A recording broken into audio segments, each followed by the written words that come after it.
بسم اللہ الرحمن الرحیم۔ السلام علیکم۔ مدینہ منورہ میں ایک مجاہد اور بزرگ ابو قدامہ شامی رحمۃ اللہ علیہ تھے، جن کے دل میں اللہ تعالیٰ نے جہاد کرنے کا شوق اور ولولہ کوٹ کوٹ کر بھر دیا تھا۔ وہ اپنے وقت کے عظیم مجاہد اور مسلمانوں کے لشکر کے سپہ سالار تھے۔ ایک دن وہ مسجد نبوی میں تشریف فرما تھے کہ کسی شخص نے کہا، ابو قدامہ، آپ نہ جانے کتنے معرکوں میں حصہ لے چکے ہیں، یقیناً اس جہاد میں بعض ایسے واقعات بھی پیش آئے ہوں گے جن سے آپ بہت زیادہ متاثر ہوئے ہوں گے۔ ہمیں کوئی ایسا واقعہ سنائیں جس سے ہمارے ایمان تازہ ہوں اور ہمارے اندر بھی غلبہ دین الہی کا جذبہ جنون پیدا ہو۔ ابو قدامہ رحمۃ اللہ علیہ کہنے لگے، اگر یہی بات ہے تو سنو، میں تمہیں ایک ایسا واقعہ سناتا ہوں جس سے میں خود بھی بہت زیادہ متعجب اور متاثر ہوا۔ صلیبی جنگیں اپنے عروج پر تھیں۔ جب بھی عیسائیوں سے مقابلہ ہوتا، ہمارے نوجوان اسلام کی عظمت رفتہ لوٹانے کے لیے سر پر کفن باندھ کر دشمن کے مقابلے میں فولاد بن جاتے۔ جب ہمیں معلوم ہوا کہ اسلامی سرحد پر دشمن کی فوج جمع ہو رہی ہے تو میں نے اپنے ساتھیوں کے ہمراہ رقہ کا رخ کیا۔ رقہ شام میں دریائے فرات کے کنارے ایک بڑا قصبہ ہے۔ میں نے وہاں سے اونٹ خریدا اور اس پر سامان حرب رکھا۔ شام کے وقت قصبے کی مساجد میں گیا اور لوگوں کو جہاد کی ترغیب دی۔ کئی نوجوان ہمارے ساتھ دشمن کے مقابلے کے لیے تیار ہو گئے۔ مجاہدوں کے لیے لوگوں نے ساز و سامان کا ڈھیر لگا دیا۔ رات ہوئی تو میں نے ایک کمرہ کرائے پر لیا اور وہاں ٹھہر گیا۔ رات کا کچھ حصہ گزرا تو کسی نے دروازے پر دستک دی۔ مجھے بڑا تعجب ہوا کہ اتنی رات گئے مجھ سے کون ملنے کے لیے آ سکتا ہے۔ میں اس شہر میں بالکل اجنبی اور نو وارد ہوں، آخر یہ کون ہو سکتا ہے؟ اسی سوچ بچار میں تھا کہ دروازے پر دوبارہ دستک ہوئی۔ جب میں نے دروازہ کھولا تو گلی میں ایک باپردہ باحیا خاتون نظر آئی۔ جب رات گئے ایک خاتون کو دیکھا تو ڈر گیا کہ یا الہی، یہ کیا ماجرا ہے؟ میں نے کہا، اللہ کی بندی، تو یہاں کیا لینے آئی ہے؟ کہنے لگی، کیا تم ہی ابو قدامہ ہو؟ میں نے کہا، ہاں، میں ہی ابو قدامہ ہوں۔ پھر بولی، آج تم ہی نے مساجد میں مجاہدین کے لیے ساز و سامان اکٹھا کیا ہے؟ میں نے اس بات میں جواب دیا تو وہ ایک چھوٹی سی پوٹلی میرے حوالے کر کے روتی ہوئی چل دی۔ مجھے اس کے رونے پر بڑا تعجب ہوا۔ پوٹلی میرے ہاتھ میں تھی۔ میں نے چراغ روشن کیا اور پوٹلی کو کھولا تو اس میں ایک خط اور بالوں سے بنی ہوئی رسی تھی۔ میں نے اس خط کو پڑھا۔ خط کا مضمون کچھ یوں تھا، ابو قدامہ، آج تم نے لوگوں کو جہاد کی ترغیب دی اور اس میں مالی طور پر شرکت کی دعوت دی۔ میں ایک عورت ذات ہوں، خاتون خانہ ہوں، میں جہاد نہیں کر سکتی، نہ میرے پاس مال و دولت کی کثرت ہے کہ میں مجاہدین کے لیے مال پیش کر سکوں۔ چنانچہ میرے پاس جو نہایت خوبصورت اور اہم چیز تھی وہ میں آپ کے پاس لے کر آئی ہوں۔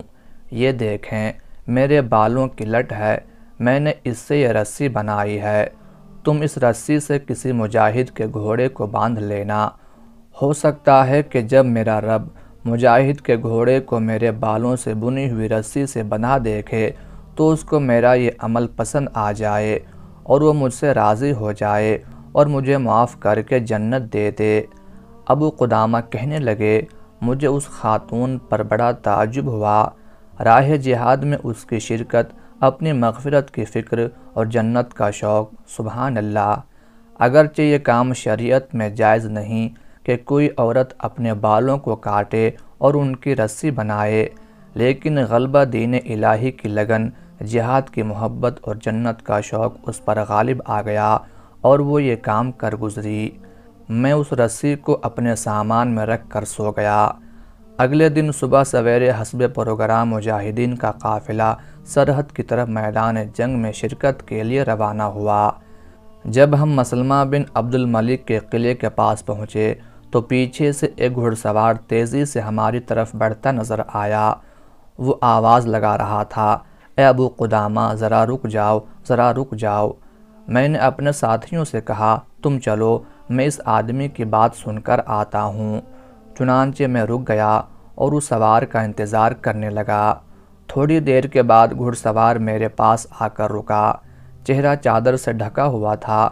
آتے ہی بولا، اللہ کا شکر ہے کہ میری آپ سے ملاقات ہو گئی اور میں نے گھر والوں سے کیے ہوئے وعدے کو پورا کر دیا ہے۔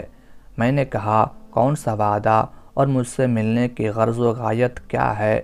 کہنے لگا، میں جہاد میں شرکت کے لیے آیا ہوں، تاخیر ہو گئی۔ میں نے کہا، اپنے چہرے سے کپڑا تو ہٹاؤ، اگر تمہاری عمر جنگ و قتال کے قابل ہوئی تو تمہیں اپنے ہمراہ لے جاؤں گا، ورنہ میں تمہیں واپس کر دوں گا۔ جب اس نے چہرے سے پردہ ہٹایا تو میرے سامنے 16-17 سال کا نہایت خوبصورت نوجوان کھڑا تھا۔ میں نے اس سے کہا، تمہارا والد زندہ ہے؟ کہنے لگا، نہیں، ان کو صلیبیوں نے شہید کر دیا ہے۔ میں اللہ کے ان دشمنوں سے جہاد کرنے کے لیے آیا ہوں۔ میں نے کہا، تمہاری والدہ زندہ ہے؟ کہنے لگا، ہاں، وہ زندہ ہے۔ میں نے کہا، پھر اس کی خدمت کرو اور اس کے پاس واپس چلے جاؤ، اس کے قدموں میں تمہاری جنت ہے۔ اس نے میری اس بات پر بڑا تعجب کیا اور کہنے لگا، آپ میری والدہ کو نہیں جانتے؟ میں نے کہا، نہیں۔ کہنے لگا، اتنی جلدی بھول گئے؟ میری والدہ وہی پوٹلی والی خاتون ہے جو رات کو آپ کی خدمت میں آئی تھی۔ مجھے رات کا واقعہ یاد آ گیا۔ میں نے کہا، اچھا، تو وہ تمہاری والدہ تھیں؟ کہنے لگا، ہاں، وہ میری والدہ تھی، اور اسی نے مجھے کافروں سے جہاد کے لیے روانہ کیا ہے اور مجھے قسم دی ہے کہ میں جہاد میں شرکت کیے بغیر گھر واپس نہ آؤں۔ ابو قدامہ، جب میں یہاں آ رہا تھا تو میری والدہ نے کچھ نصیحتیں کیں اور کہنے لگیں، میرے بیٹے، میری باتیں غور سے سنو۔ جب تمہارا کافروں سے مقابلہ ہو تو دیکھنا کہیں تمہارے قدم پھسل نہ جائیں، تمہارے قدموں میں لغزش نہ آنے پائے۔ جم کر اور ڈٹ کر مقابلہ کرنا، دشمن کے مقابلے میں بھاگ نہ جانا، اور وہاں جنگ کے وقت اللہ کی رحمتوں کا نزول ہوتا ہے، اپنے اللہ سے اس کے جوار رحمت میں جگہ اور مقام طلب کرنا، جنت میں اپنے والد اور اپنے ماموں کی ہمسائیگی مانگنا، اور پھر میرے پیارے بیٹے، اگر تم کو شہادت مل جائے تو رب سے میری مغفرت کی شفاعت کرنا۔ پھر میری والدہ نے مجھے اپنے سینے سے لگایا اور آسمان کی طرح منہ کر کے کہنے لگی، اے اللہ، یہ میرا بیٹا ہے، میرا لخت جگر ہے، میں اسے تیرے سپرد کرتی ہوں۔ اے اللہ، اسے اپنے والد اور ماموں کے پاس جگہ عطا فرما دے۔ ابو قدامہ نے کہا، مجھے اس نوجوان کی گفتگو سن کر بڑا تعجب ہوا۔ اس نوجوان نے جلدی سے کہا، ابو قدامہ، آپ کو اللہ کی قسم مجھے جہاد میں شرکت سے محروم نہ کرنا، میں رب کی راہ میں شہادت حاصل کرنا چاہتا ہوں، انشاءاللہ شہید ہوں گا، ایک شہید کا بیٹا، ایک شہید کا بھانجا، میری چھوٹی عمر پر نہ جائیں، میں حافظ قرآن ہوں، تیر اندازی اور شمشیر زنی کا ماہر ہوں، گھڑ سواری میرے لیے کھیل اور تماشا ہے، مجھے اپنے ساتھ لے چلیں۔ چنانچہ اب میرے پاس سوائے اس نوجوان کو ہمراہ لے جانے کے کوئی چارہ کار نہ تھا۔ ابو قدامہ نے اپنی بات کو آگے بڑھاتے ہوئے کہا، دوران سفر واقعی اس نوجوان نے جیسا کہا تھا میں نے ویسا ہی اس کو پایا۔ وہ ہم سب سے آگے آگے اور مجاہدین کی خدمت میں پیش پیش رہتا۔ شام ہونے کو تھی، ہم سارے دن کے سفر کی وجہ سے خاصے تھکے ہوئے تھے۔ ہم نے ایک جگہ پڑاؤ ڈالا اور کھانا پکانے کا سامان کرنے لگے۔ اسی دوران وہ لڑکا میرے پاس آیا اور مجھے قسم دے کر کہنے لگا، چچا جان، آپ کو اللہ کی قسم مجھے مجاہدین کا کھانا تیار کرنے کی سعادت حاصل کرنے دیں، میں ان کا نوکر اور خادم ہوں، میں ان کا کھانا پکاؤں گا۔ میں نے ہر چند انکار کیا مگر اس کا اصرار غالب آ گیا۔ میں نے اس سے کہا، اچھا، پڑاؤ سے ذرا دور جا کر آگ جلاؤ تاکہ اس کے دھوئیں سے ساتھی پریشان نہ ہوں۔ چنانچہ وہ ہم سے ذرا دور آگ جلا کر کھانا پکانے میں مصروف ہو گیا۔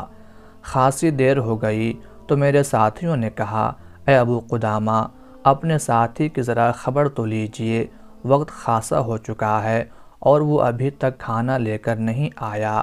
میں نے کہا، میں ابھی اس کے پاس جاتا ہوں اور دیکھتا ہوں کہ کھانا کس مرحلے میں ہے۔ جب اس کے پاس گیا تو کیا دیکھتا ہوں کہ چولہے پر برتن رکھا ہے، آگ جل رہی ہے اور ذرا دور وہ نوجوان ایک پتھر پر سر رکھ کر سو رہا ہے۔ مجھے اس پر بڑا ترس آیا اور ہمدردی کے جذبات امڑ آئے۔ میں نے اس کو گہری نیند سے اٹھانا مناسب نہ جانا اور خود پکانے میں مشغول ہو گیا۔ اس دوران میں کبھی کبھار اس کے پرسکون چہرے کو دیکھتا رہا۔ سارے دن کے سفر کی تھکاوٹ سے وہ دنیا جہان سے بے پرواہ ہو کر سو رہا تھا۔ اچانک اس کے چہرے پر مسکراہٹ طاری ہو گئی۔ میں نے غور سے اس کو دیکھنا شروع کر دیا۔ اس کی مسکراہٹ گہری ہوتی گئی، پھر اس نے اچانک ہنسنا شروع کر دیا اور پھر زوردار ہنسی کے دوران اس کی آنکھ کھل گئی۔ جیسے ہی اس کی نظر مجھ پر پڑی، وہ بڑا شرمندہ اور کھسیانہ سا ہو کر میری طرف دیکھنے لگا۔ اس نے کہا، مجھے معاف کر دیں، میں نے آپ کے کھانے میں تاخیر کر دی۔ دراصل تھکاوٹ کی وجہ سے نیند کا غلبہ ہو گیا اور میں غالباً گہری نیند سو گیا تھا۔ پھر میری آنکھوں میں ایک خواب اتر آیا۔ میں نے محبت سے اس کو دیکھا اور کہا، کوئی بات نہیں، تم میرے بیٹے ہو، آؤ مل کر کھانا پکاتے ہیں۔ اس نے کہا، نہیں، میں آپ کا خادم ہوں، کھانا میں تیار کرتا ہوں۔ اب کی بار میں نے اس کو قسم دی کہ جب تک تم اپنا خواب اور خواب میں مسکرانے اور پھر ہنسنے کا قصہ نہیں سنا لیتے، میں تمہیں کھانا کو ہاتھ نہیں لگانے دوں گا۔ کہنے لگا، چچا جان، اس خواب کو میرے اور میرے رب کے درمیان ہی رہنے دیں۔ میں نے پھر اس کو قسم دی کہ سناؤ، تم نے خواب میں کیا دیکھا ہے؟ کہنے لگا، چچا جان، میں نے خواب میں دیکھا کہ میں جنت میں ہوں۔ اس کی خوبصورتی اور حسن و جمال کے کیا کہنے، میں اس کی خوبصورتی میں آگے بڑھتا گیا۔ راستے میں مجھے ایک نہایت خوبصورت محل نظر آیا۔ سونے اور چاندی کا بنا ہوا یہ محل اپنی نظر آپ تھا۔ اس کے دروازے سونے کے تھے اور ان پر موتی جواہرات جڑے ہوئے تھے۔ اس کے اندر نہایت خوبصورت لڑکیاں بیٹھی ہوئی تھیں۔ ان میں سے ایک نے اپنے ساتھ بیٹھی لڑکی کو مخاطب کیا اور میری طرف اشارہ کر کے کہنے لگی، یہ مرضیہ کا خاوند ہے، یہی مرضیہ کا شوہر ہے۔ میں نہیں جانتا تھا کہ مرضیہ کون ہے، چنانچہ میں نے اس سے پوچھا، کیا تم مرضیہ ہو؟ کہنے لگی، نہیں، میں تو اس کی نوکرانیوں میں سے ایک ہوں۔ تم اگر مرضیہ کو دیکھنا اور ملنا چاہتے ہو تو اس محل میں داخل ہو جاؤ، وہ تمہیں مل جائے گی۔ چنانچہ میں اس محل میں داخل ہو گیا۔ اس کے کمرے ایک سے بڑھ کر ایک خوبصورت تھے۔ اوپر والی منزل میں ایک نہایت خوبصورت کمرہ جس میں مصہری سجی ہوئی اور اس پر نہایت خوبصورت روشن چہرے والی خوبرو لڑکی بیٹھی ہوئی تھی۔ میں جب اس کے قریب ہوا تو کہنے لگی، اے اللہ کے بندے اور اس سے محبت کرنے والے، مجھے اللہ تعالیٰ نے تمہارے لیے اور تمہیں میرے لیے پیدا کیا ہے۔ میری اور تمہاری ملاقات ضرور ہوگی، مگر اس ملاقات میں ابھی تھوڑا سا وقت باقی ہے۔ میں نے جب اس کی گفتگو سنی تو چہرے پر مسکراہٹ طاری ہو گئی، پھر میں شوق ملاقات میں ہنسنے لگا۔ ابو قدامہ کہتے ہیں کہ میں نے اس سے کہا، اللہ مبارک کرے، تم نے نہایت اچھا خواب دیکھا ہے۔ ابو قدامہ آگے بیان کرتے ہیں، ہم نے رات کا کھانا کھایا اور اگلے دن کے سفر کی تیاری کر کے آرام کرنے کے لیے اپنے پڑاؤ میں چلے گئے۔ فجر کی نماز کے بعد ہم نے چھاؤنی کی طرف کوچ کیا اور وہاں باقی اسلامی فوج کے ساتھ شامل ہو گئے۔ دن ذرا روشن ہوا تو ہم دشمن کے ساتھ مقابلے کے لیے کمر بستہ ہو گئے۔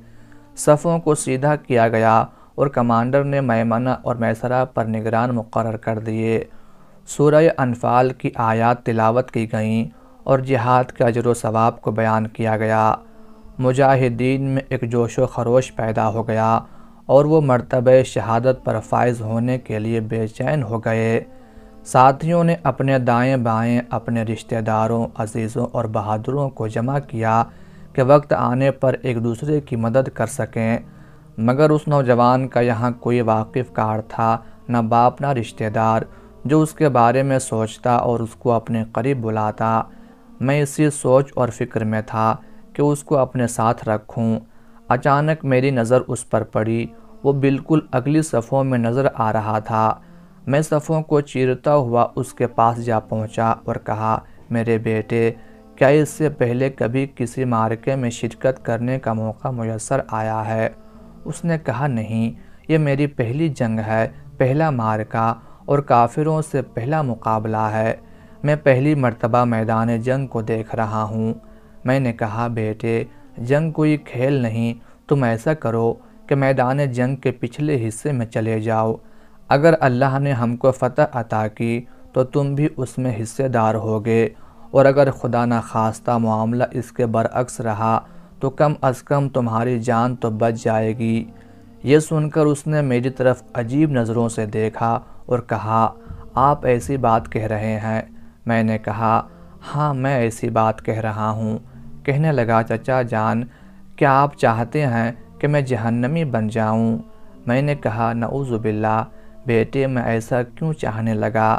تب وہ مجھ سے کہنے لگا، ذرا اللہ تعالیٰ کے اس فرمان پر غور کریں، اے ایمان والو، جب تم میدان جنگ میں کافروں سے مقابلہ کرو، خواہ وہ لشکر گراں ہو، پھر بھی انہیں پیٹھ مت دکھانا، اور جو شخص ان سے اس موقع پر پیٹھ پھیرے گا، مگر ہاں جو لڑائی کے لیے پینترا بدلتا ہو یا جو اپنی جماعت کی طرف پناہ لینے آتا ہو، وہ مستثنیٰ ہے۔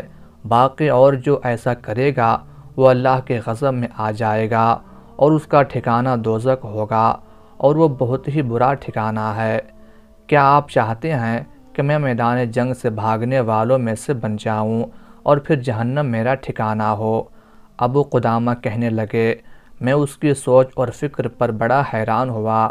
اس آیت کا مفہوم اور غلبہ دین حق کا یہ جذبہ جنوں، میری آنکھوں میں آنسو آ گئے۔ ٹھیک اسی دوران لڑائی شروع ہو گئی۔ گھمسان کا رن پڑا، تلوار چلنے لگیں، ہمارے درمیان گھوڑے حائل ہو گئے۔ دونوں طرف سے بہادروں نے اپنی بہادری کے جوہر دکھانے شروع کر دیے۔ ایسے عالم میں ہر ایک کو اپنی فکر، لوگ زخمی ہو کر اپنے گھوڑوں سے نیچے آ رہے تھے۔ پھر میدان جنگ میں گرد و غبار چھا گیا، کسی کو کسی کا ہوش نہ رہا، حتیٰ کہ دوپہر کا وقت ہو گیا۔ مومنین کی اللہ تعالیٰ نے اپنی خاص رحمت سے مدد فرمائی اور انہیں غلبہ نصیب ہوا۔ دشمن بھاگنے پر مجبور ہو گئے اور صلیبیوں کو شکست فاش کا منہ دیکھنا پڑا۔ جب میدان جنگ خالی ہوا تو ہم نے ظہر کی نماز ادا کی اور پھر ہر کوئی اپنے عزیز و اقارب کو تلاش کرنے اور اس کا حال دیکھنے اور پوچھنے کے لیے نکل کھڑا ہوا، مگر وہ نوجوان جس کا نہ کوئی قریبی رشتہ دار تھا اور نہ کوئی اس کو پوچھنے والا تھا، میرے دل میں اسی کا خیال تھا کہ وہ کہاں ہے، کہیں زخمی تو نہیں، کہیں شہید تو نہیں ہو گیا، کہیں دشمن بھاگتے ہوئے اسے قیدی بنا کر نہ لے گئے ہوں۔ دل میں طرح طرح کے خیالات اور وسوسے آتے رہے اور میں اس کو تلاش کرنے کے لیے چل پڑا۔ میں مقتولین اور زخمیوں میں اسے تلاش کرتے کرتے آگے بڑھ گیا کہ دفعتاً ایک طرف سے آواز سنائی دی، لوگو، میرے چچا ابو قدامہ کو تلاش کرو۔ میں نے آواز کی جانب کان لگائے اور اس طرف چل دیا۔ سامنے اس نوجوان کو شدید زخمی حالت میں دیکھا۔ اس کا جسم زخموں سے چور تھا، سینے کی ہڈیاں ٹوٹ چکی تھیں، وہ نیم صحرا میں جاں کنی کے عالم میں تھا۔ میں تیزی کے ساتھ اس کی طرف بڑھا، میرے بیٹے، میری طرف دیکھو، میں ہوں تمہارا چچا ابو قدامہ۔ اس نے آنکھیں کھولیں اور گویا ہوا، اللہ تیرا شکر ہے، ابو قدامہ میرے پاس آ گئے ہیں۔ چچا، میری وصیت کو پلے باندھ لیں، اسے غور سے سنیں۔ میں نے اس کو اپنی گود میں لٹا لیا، اس کے خوبصورت چہرے کو دیکھا تو میری آنکھوں سے آنسو رواں ہو گئے۔ اتنا خوبصورت چہرہ، میں نے اپنی ابا سے اس کے چہرے کو صاف کیا۔ دل میں اس کی ماں کا تصور آیا کہ جب اس کو بیٹے کی اطلاع ملے گی تو اس کا کیا حال ہوگا۔ گزشتہ برس اس کا خاوند شہید ہوا، پھر اس کا بھائی اور یہ اس کا بیٹا۔ اللہ اکبر، اس کے دل پر کیا بیتے گی۔ نوجوان نے اپنی آنکھیں کھولیں اور کہنے لگا، چچا جان، اپنی چادر سے میرے جسم کو صاف نہ کریں بلکہ میری چادر سے اس لہو کو صاف کریں۔ چچا جان، میں آپ کو اللہ کا واسطہ دے کر کہتا ہوں کہ جب میں وفات پا جاؤں تو مجھے اسی میدان میں دفن کر دیں اور رقہ میں میری والدہ کے پاس ضرور جائیں، اس کو خوشخبری سنائیں کہ اس کے رب نے اس کے تحفے کو قبول کر لیا ہے، اس کا بیٹا اللہ کی بارگاہ میں شہید ہو کر پہنچا ہے، اس نے زخم اپنے سینے پر کھائے ہیں، دشمن کے مقابلے میں پیٹھ نہیں پھیری۔ میری والدہ سے کہیں کہ کل انشاءاللہ میں جنت میں اپنے والد اور ماموں سے ملاقات کروں گا تو ان کو آپ کا سلام پیش کر دوں گا۔ چچا جان، میری والدہ میری موت کا یقین نہیں کرے گی، ایسا کریں کہ میرے خون آلود کپڑے اپنے ہمراہ لے جائیں، اس کو دکھائیں اور اس سے کہیں کہ اب تمہاری اپنے بیٹے سے ملاقات انشاءاللہ جنت ہی میں ہوگی۔ چچا جان، میرے گھر میں میری 9 سالہ چھوٹی بہن ہے جو مجھ سے بہت زیادہ محبت اور پیار کرتی تھی۔ جب بھی گھر جاتا خوشی سے چہک اٹھتی، جب گھر سے روانہ ہوتا تو غمگین ہو جاتی۔ گزشتہ برس والد بزرگوار کی شہادت سے بڑی غمگین اور پریشان رہی۔ جب میں جہاد کے لیے آ رہا تھا اور اس کو میری روانگی کا پتہ چلا تو میرا راستہ روک کر کھڑی ہو گئی اور کہنے لگی، بھیا ہمیں چھوڑ کر کہاں جا رہے ہو؟ رک جاؤ بھیا، جلدی واپس آنا، زیادہ دیر نہ کرنا، میں اداس ہو جاؤں گی۔ چچا جان، میری بہن کو دلاسا دیں، اس کے سر پر ہاتھ رکھیں اور اس کو حوصلہ بخشیں۔ اس کی آواز بتدریج آہستہ ہوتی گئی۔ وہ مجھ سے گھر کی، اپنے والدین کی اور غلبہ دین حق کی باتیں کرتا رہا۔ پھر اس کے ہونٹ آہستہ آہستہ ہلنے لگے۔ اس کی باتیں اچھی طرح سمجھ میں نہیں آ رہی تھیں، دراصل اس کا آخری وقت آ چکا تھا۔ اچانک اس نے زور سے کہا، چچا جان، اللہ کی قسم، میرے رب نے اس خواب کو سچ کر دکھایا ہے۔ رب کعبہ کی قسم، جو خواب میں نے دیکھا تھا وہ سچا تھا۔ اللہ کی قسم، اب میں مرضیہ کو کھلی آنکھوں دیکھ رہا ہوں، اس کی خوشبو آ رہی ہے، اور پھر دیکھتے ہی دیکھتے اس نے میرے ہاتھوں میں جان دے دی۔ ابو قدامہ کہہ رہے تھے، میں نے اس کے خون آلود کپڑوں کی گٹھری بنائی، شہداء کو دفن کیا اور اس کا پیغام اس کی والدہ کو پہنچانے کے لیے رقہ آ گیا۔ رقہ میں نہ تو اس کی والدہ کے نام کا پتہ تھا اور نہ میں اس نوجوان کا نام ہی پوچھ سکا۔ میں اسی سوچ بچار میں تھا کہ اس کے گھر کے بارے میں کہاں سے پتہ پاؤں۔ گلیوں میں چلتے چلتے ایک مکان کے باہر میں نے ایک پریشان صورت بچی کو دیکھا جو مختلف راہگیروں سے پوچھ رہی تھی کہ تم کہاں سے آئے ہو۔ اگر کوئی کہتا کہ میدان جنگ سے آ رہا ہوں تو وہ اپنے بھائی کے بارے میں سوال کرتی کہ میرا بھائی کہاں ہے، تم نے اس کو نہیں دیکھا، سارے لوگ آ رہے ہیں، وہ کیوں نہیں آ رہا ہے، کہاں چلا گیا؟ لوگ ہمیں معلوم نہیں کہہ کے آگے بڑھ جاتے۔ پھر اس کی نظر مجھ پر پڑی تو پوچھنے لگی، چچا آپ کہاں سے آ رہے ہیں؟ میں نے کہا جہاد سے۔ وہ بولی، پھر تو آپ کو میرے بھیا کے بارے میں ضرور معلوم ہوگا۔ میں نے اس سے پوچھا، تمہاری والدہ کہاں ہے؟ کہنے لگی کہ گھر میں ہے۔ میں نے کہا کہ اس کو باہر بلاؤ۔ تھوڑی دیر میں اس کی والدہ چادر میں لپٹی ہوئی باہر نکلی۔ جب اس نے میری آواز سنی تو اس نے پوچھا، تم ابو قدامہ ہو؟ میں نے کہا ہاں، میں ابو قدامہ ہوں۔ کہنے لگی، تو پھر بتاؤ کہ تم میرے لیے خوشخبری لے کر آئے ہو یا بری خبر؟ میں نے کہا، اماں جان، آپ کے نزدیک خوشخبری کے معنی کیا ہیں؟ کہنے لگی، اگر تم مجھے یہ خبر دو کہ میرا بیٹا اسلام کے دشمنوں صلیبیوں سے لڑتا ہوا شہید ہو گیا ہے تو یہ میرے لیے خوشخبری ہوگی کہ میں شہید کی ماں بن گئی ہوں، اور اگر مجھے یہ بتاؤ کہ میرا بیٹا بچ کر غازی بن کر مال غنیمت لے کر لوٹا ہے تو یہ میرے لیے اچھی خبر نہیں کہ میرے رب نے میرے ہدیے کو قبول نہیں فرمایا۔ میں نے دل پر قابو رکھ کر کہا، اماں جان، میں آپ کے پاس شہادت کی بشارت لے کر آیا ہوں۔ آپ کا بیٹا اللہ کی راہ میں شہید ہو گیا ہے، اس نے زخم سینے پر کھائے ہیں، دشمن کے مقابلے میں اس نے نہ تو منہ پھیرا اور نہ ہی بھاگا۔ ماں کہنے لگی، ابو قدامہ، مجھے تمہاری بات پر پورا یقین نہیں آ رہا ہے، تمہارے پاس اس کا ثبوت کیا ہے؟ میں نے وہ خون آلود کپڑوں کی گٹھری کھولی اور اس میں سے اس نوجوان کے کپڑے نکالے۔ یہ دیکھو اس کی چادر، اسی سے آپ نے اپنے ہاتھوں اس کے سر پر عمامہ باندھا تھا۔ میں اس کو روتے ہوئے کپڑوں کو دکھاتا گیا۔ اس کی بہن خاموشی سے اس منظر کو دیکھ رہی تھی۔ اس کی والدہ نے اللہ اکبر کہا اور اس کی آنکھوں سے آنسو بہہ نکلے۔ اس کی بہن کو جب اپنے بھائی کی شہادت کا پتہ چل گیا اور یقین ہو گیا تو اس نے چیخ مارا اور بے ہوش ہو کر زمین پر گر پڑی۔ اس کی ماں دوڑتی ہوئی اندر گئی اور پانی کا پیالہ لے کر آئی۔ میں بچی کے منہ پر پانی کے چھینٹے مارنے لگا اور اس کو ہوش میں لانے کی ترکیب کرنے لگا۔ اس کی ماں نے بچی کو اپنے ہاتھوں اٹھایا اور گھر میں چلی گئی۔ پھر اس نے دروازے کو بند کر لیا۔ میں دروازے سے منہ لگائے کھڑا اس کی آہوزاری سن رہا تھا۔ وہ کہہ رہی تھی، اے میرے اللہ، اے میرے مالک و مولا، میں نے اپنا خاوند، اپنا بھیا اور اپنا لاڈلا تیرے سپرد کر دیا۔ وہ تیری راہ میں شہید کر دیے گئے۔ اے اللہ، تو اپنے فضل و کرم سے مجھ سے راضی ہو جا اور مجھے بھی ان کے ساتھ جنتیوں میں شامل کر دے۔ ابو قدامہ کہنے لگے، میں نے متعدد بار اس کا دروازہ کھٹکھٹایا کہ شاید وہ دروازہ کھول دے تو اس کی مالی طور پر کچھ مدد کر دوں یا اس کے بارے میں لوگوں کو مطلع کروں، مگر نہ اس نے دروازہ کھولا اور نہ اس کی آواز سنائی دی۔